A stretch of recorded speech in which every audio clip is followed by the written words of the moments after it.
Assalamualaikum warahmatullahi wabarakatuh. Baiklah kawan-kawan, di sini saya akan menampilkan sebuah video tentang kuliah kerja nyata saya di Universitas Muhammadiyah Bengkulu yang kita ambil dengan materi tentang keilmuan.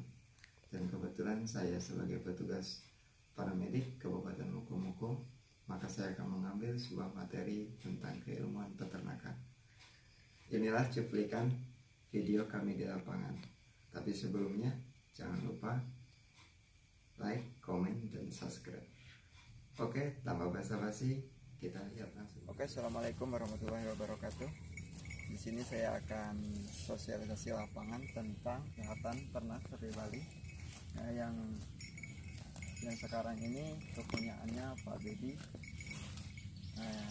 Ini sapinya baru dibeli, baru 1 hari ini dibeli.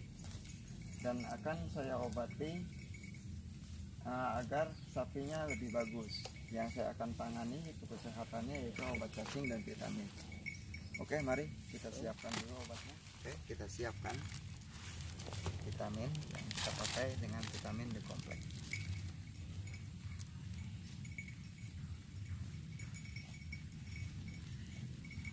B-kompleks yang saya siapkan untuk sapi Bali biasa saya pakai 8-10 cc. Ini untuk nafsu makannya supaya lebih sehat.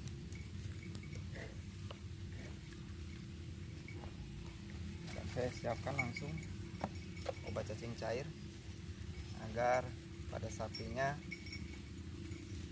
tidak kurus dan bulunya akan lebih cantik. Kita beri dengan cc 7 cc.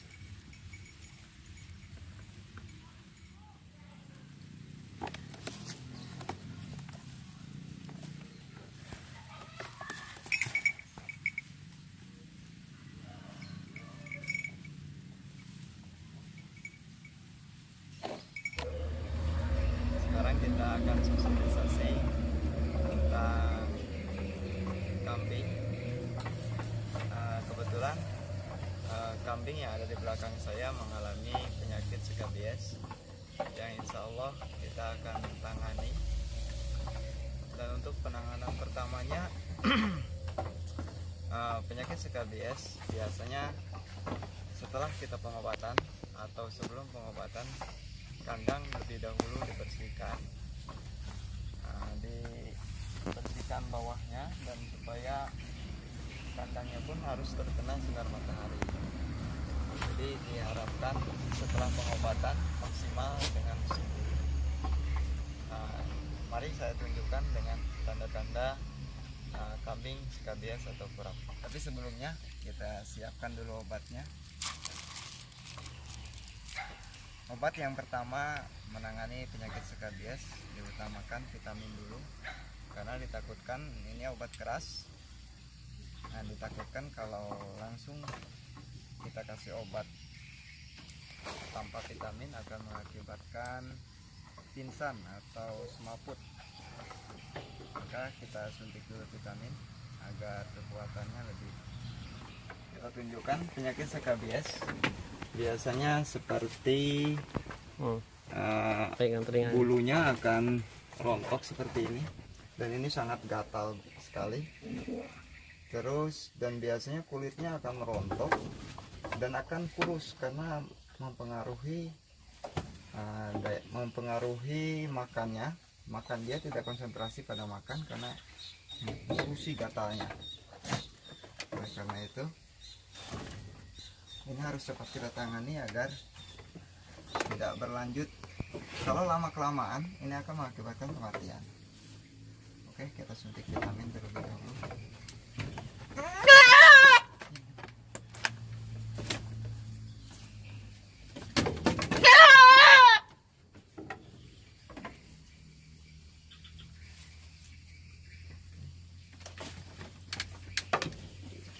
Di sini.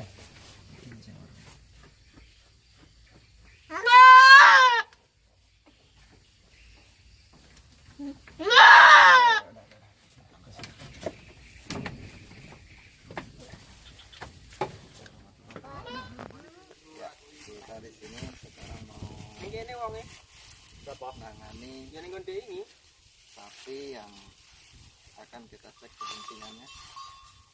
Kebetulan sapinya agak lumayan agak susah diikat. bingung aku. Sekarang Nampung dari alhamdulillah. siji. Silakan ditengok.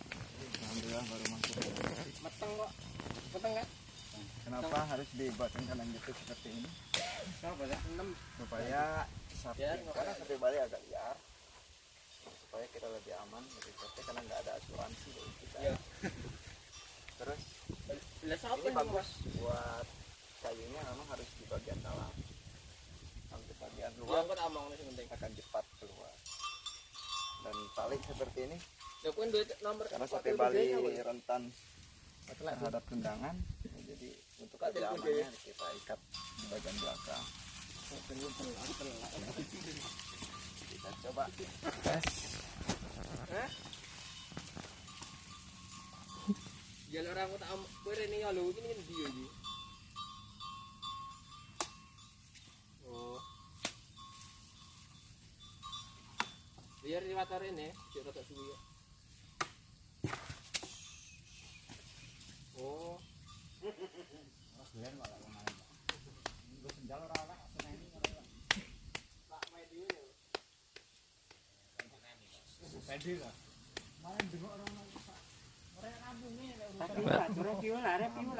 Sini. Buntingnya anggaran 4 jalan 5 dan nyawanya sudah ada, bagus, premetusnya juga bagus. Jadi alhamdulillah yang punya juga senang. Oke, gitu aja. Terima kasih, mudah-mudahan bermanfaat. Assalamualaikum warahmatullahi wabarakatuh. Nah, sekarang kegiatannya mendatangi seorang petani yang sapinya baru beli sekitar 2-3 hari Mas Jo. Iya. Nah, sekitar 3 harian. Kebetulan sapinya ini sapi blasteran, bukan alami sapi Bali. Dan kebetulan juga sapinya sudah didiagnosa sudah bunting. Dan kenapa dia harus ditangani oleh kita? Karena posisi stres perjalanan, stres dari jauhnya dia sama kawan-kawannya.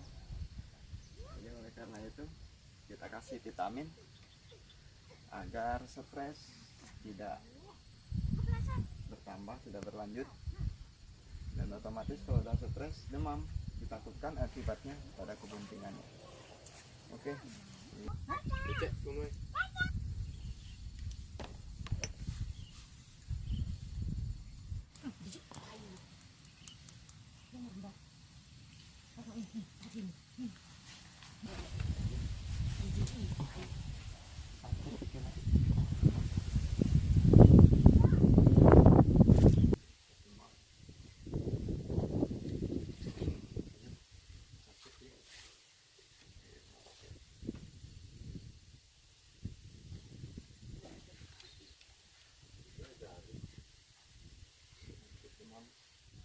Mudah-mudahan sapinya sembuh, dan mudah-mudahan videonya bermanfaat. Oke, terima kasih. Assalamualaikum warahmatullahi wabarakatuh.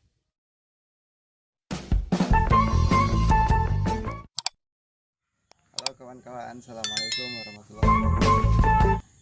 Kali ini saya sebagai mahasiswa KKN Muhammadiyah Bengkulu akan memperkenalkan sebuah ramuan jitu atau obat leluhur kita yang sangat dibanggakan oleh rakyat Indonesia, terutama buat obat peternakan. Sikidot, inilah contohnya. Ada yang tahu ini apa? Ini adalah ramuan atau jamu yang setiap orang zaman dulu sering dipakai untuk pengobatan atau kesehatan, terutama manusia, ternak, dan lain sebagainya. Nah, tapi ini jamu bukan jamu sembarangan atau jamu yang biasa, tapi ini jamu sangat luar biasa. Nah, kenapa saya bilang jamu ini sangat luar biasa? Karena jamu ini saya buat sudah sekitar 3 bulan. kenapa ini saya pakai, masih saya gunakan, dan semakin lama ini jamu digunakan, nah lama disimpan, maka jamu ini akan lebih banyak lagi khasiatnya. Nah, seperti kan, nah kenapa jamu ini bisa banyak, bisa bagus kualitasnya. Apabila jamu ini tidak ada resep tertentu, maka jamu ini kalau diendapkan lama akan menjadi racun. Tapi kenapa ini sebaliknya, malah lebih bagus? Kita akan bongkar rahasianya. Sebenarnya ini rahasia yang sangat disembunyikan oleh orang banyak, tapi untuk kali ini saya akan membagikan ilmunya, dan tentunya mudah-mudahan manfaat. Oke, salah satunya Cikidot. Kita tengok. Kali ini saya akan memperkenalkan herbal orang tua zaman dulu yang saya sebutkan tadi. Ini untuk lebih jelasnya boleh lebih dekat. Ini adalah, kalau orang bilang ini kunir, itu kalau kata orang Jawa. Kalau kita bahasa Indonesia ini nyebutnya adalah kunyit. Kunyit ini mengandung antibiotik antibiotik alami yang bagus buat kesehatan atau pemulihan, atau juga buat luka-luka dalam. Ini kunyit. Oke. Dan ada yang tahu ini apa? Jahe. Ini temulawak. Jahe, Pak. Temulawak. Mungkin sebagian atau kebanyakan orang sudah banyak tahu dengan bahan ini. Bahan ini mengandung antipiretik atau mengandung unsur nafsu makan bagi yang mengkonsumsinya. Ini temulawak. Dia juga bisa digunakan untuk penurun panas, rasa sakit. Oke. Dan ini mungkin ini barangnya langka. Kenapa saya bilang langka? Sebagian orang mungkin banyak yang tidak tahu apa ini namanya. Ini namanya puyang, atau banyak orang dibilang lempuyang. Dia warnanya kuningnya agak kusam, beda sama kuning temulawak. Temulawak kuningnya agak kemerahan ya. Nah, begitupun kunyit. Kunyit bentar, kita patahkan dulu biar lebih jelas.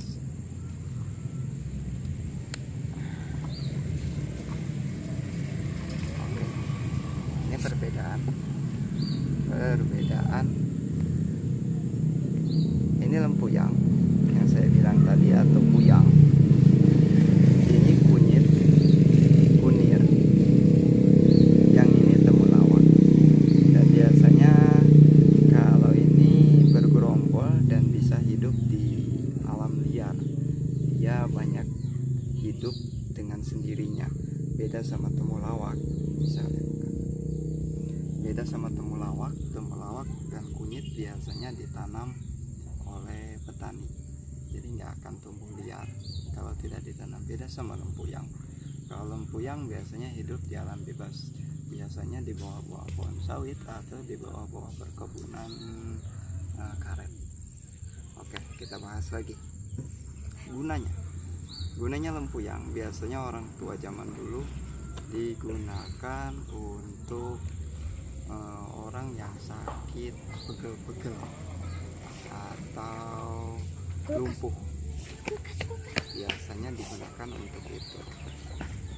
Dan ini saya gunakan supaya menjadi obat untuk ternak atau hewan yang kebetulan lagi penurunan imunitas.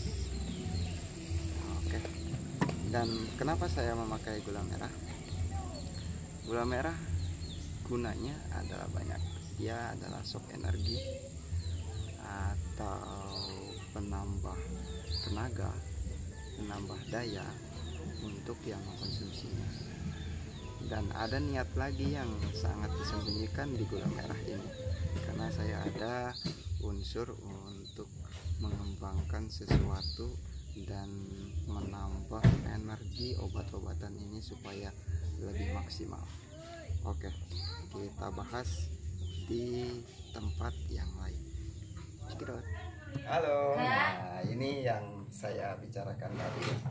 Tahu semua ini namanya jerigen. Jerigen kapasitas ini adalah 35 liter yang saya akan gunakan untuk penampungan obat tadi atau jamu tadi.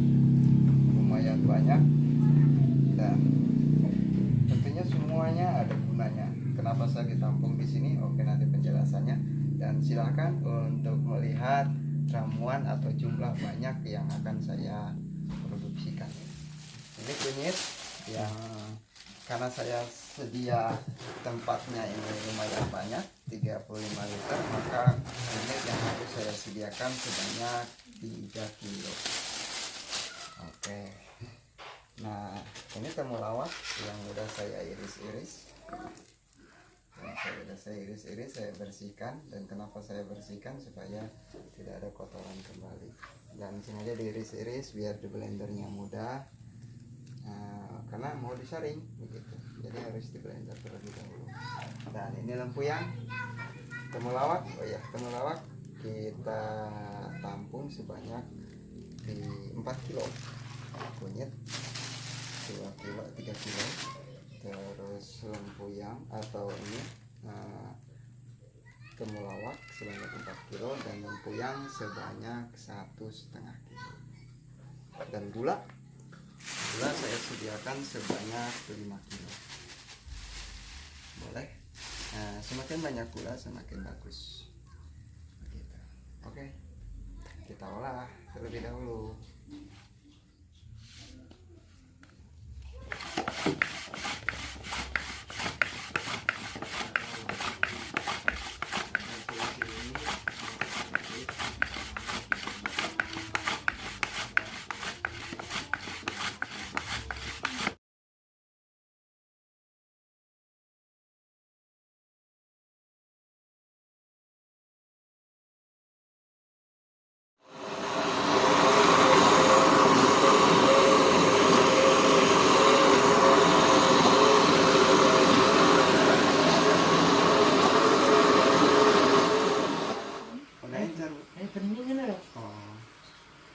Itu bagus Bu buat tanaman. Ini kita mupuk. Kayak kena mupuk cabai. Iya. Itu cabai keriting. Cabai keriting aja dikasih itu langsung bagus. Bisa? Video udah? Sudah. Nah, Saring. untuk selanjutnya Saring. nggak usah. Untuk selanjutnya, sebelum kita penyampuran gula dan hasil perasan jamunya, terlebih dahulu gula yang dicairkan harus posisi sudah dingin. Oke.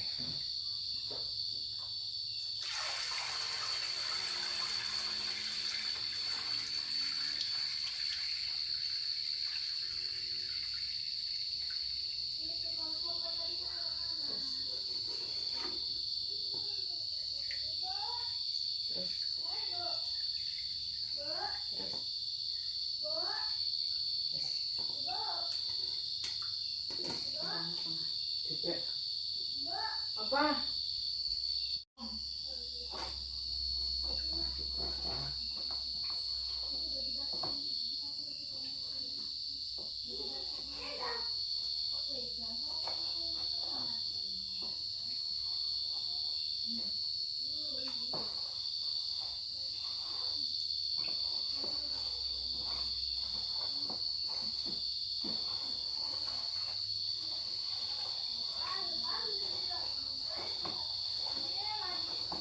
Sampai campuran.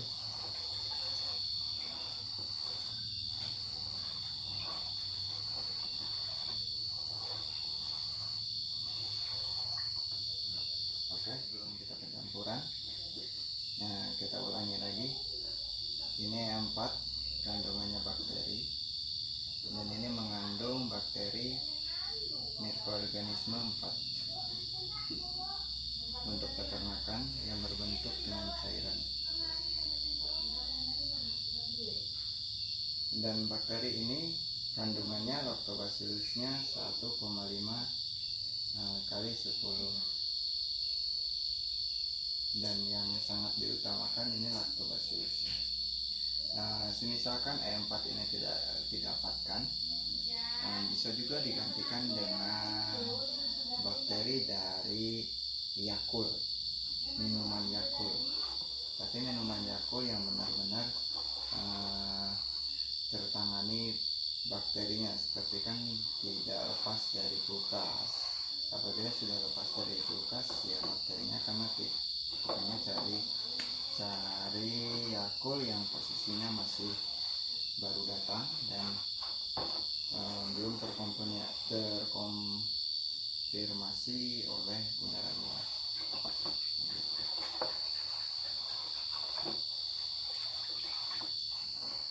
Oke, kita langsung mulai pencampuran. Bakteri ini tergantung kebutuhan kita yang kita pakai. Karena saya ingin cepat waktu fermentasinya, maka saya akan menggunakan bakteri ini semua 1 liter.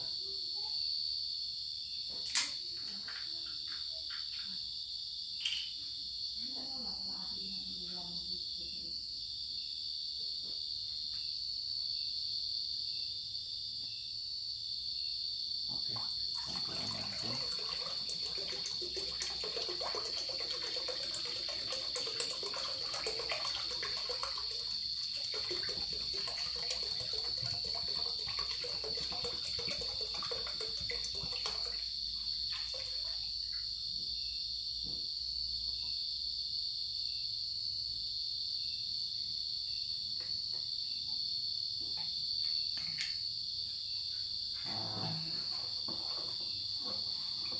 Biasanya sebelum saya memasukkan jamunya ini tersebut, boleh ditambahkan dengan blenderan buah-buahan seperti kan papaya, itu untuk mempercepat perkembangan bakterinya.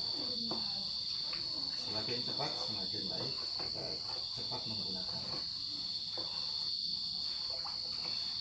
Tanda bakteri ini hidup, makanya saya gunakan jerigen yang harus benar-benar tertutup, tidak ada udara yang dari luar masuk.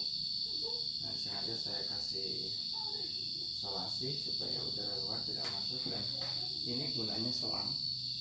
Selang ini dipergunakan kalau bakteri ini hidup, maka akan mengakibatkan kembung pada jerigen.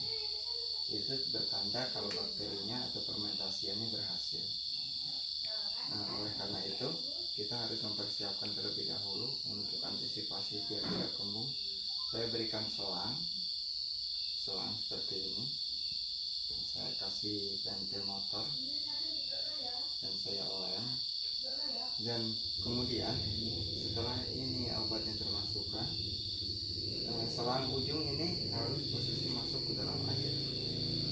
Jadi, maksudnya kenapa? Biar udara dalam keluar, tidak kembung, tidak meledak, tapi udara luar tidak bisa masuk ke dalam. Oke, kita mulai masukkan jamunya ke dalam kuali.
sampaikan, ini saya membuat jamu untuk varian global, atau maksudnya yang saya buat jamu ini kenapa 3 macam, tidak dikasih temu ireng, tidak dikasih jambe, karena temu ireng dan jambe itu adalah obat cacing dan membunuh semua penyakit dan bakteri. Jadi kalau diberi temu ireng dan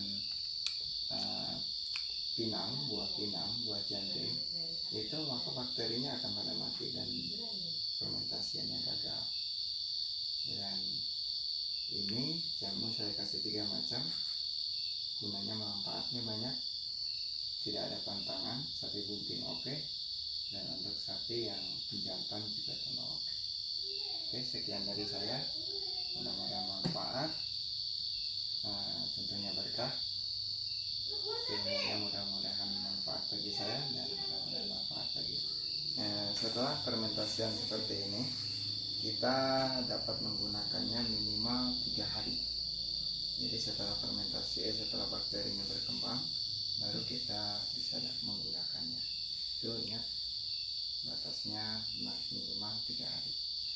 Dan bertahannya lamanya berapa lama? Tidak ada batas waktu.